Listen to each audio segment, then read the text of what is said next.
Après avoir circulé plusieurs axes historiques de la cité de Vanga, nous sommes maintenant à la résidence Catherine Fontaine.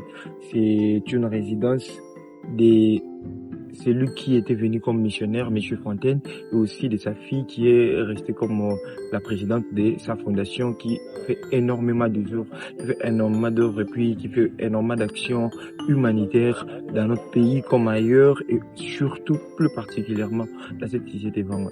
Il y a une histoire très merveilleuse que je vais partager avec vous.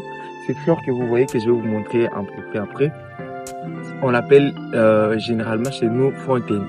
Ces fleurs que nous appelons fontaine ne sont pas en réalité fontaines. Il y a un autre précis que je vais bien vous le mettre en voix off.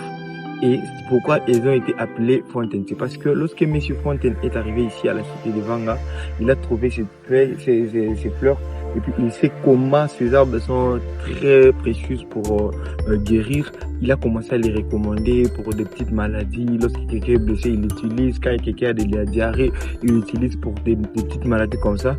Et après, les gens ont dit, Monsieur Fontaine, c'est Monsieur Fontaine qui les a plantés. C'est pourquoi on l'a donné le nom de Monsieur Fontaine. Parce qu'avant, on ne les connaissait pas, ils ne les voyaient pas. Mais lorsque Monsieur Fontaine a commencé à en parler, ils ont commencé à les voir partout. Alors que ça existait déjà bien avant. C'est pourquoi partout nous appelons, surtout dans les grands bandes, nous l'appelons Batumsa Bengango Poisson, Batumsa Bengango Fontaine. C'est un peu la petite historique et c'est ici, dans cette maison, qu'habitait Monsieur Fontaine. Et comme vous pouvez le voir, les Blancs aiment toujours être aux côtés de la rivière.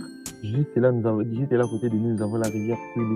Et ici, elle est beaucoup plus parlante, elle est beaucoup plus naturelle et beaucoup plus merveilleuse parce qu'elle est entourée d'une forêt qui a une densité très profonde. Et il y a aussi quelques petits pêcheurs, mais c'est aussi un défaut que j'ai trouvé ici, parce qu'il y a moins de pêcheurs, il y a moins de personnes qui pêchent, alors que cette rivière regorge bien des poissons qui peuvent les permettre à ce qu'ils vivent. Généralement, ici, dans cette ville, les gens préfèrent utiliser les poissons chinchard ou ce que nous appelons communément Thomson, en lieu et place d'utiliser les poissons naturels. C'est une opportunité pour les jeunes, même si pêcher n'a jamais été une bonne idée pour les jeunes. Pour eux, en tout cas, mais c'est une affaire qui peut donner et puis générer beaucoup trop d'argent.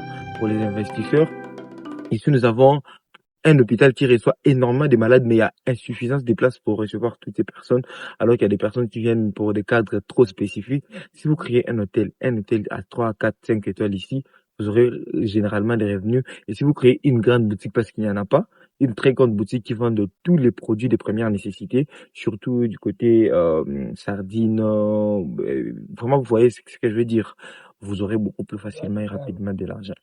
Donc, voilà en gros ce que vous pouvez retenir d'aujourd'hui. Je vais prendre quelques extraits pour vous montrer quelques images de cet endroit mythique, de cet endroit qui raconte tellement d'histoires. Merci.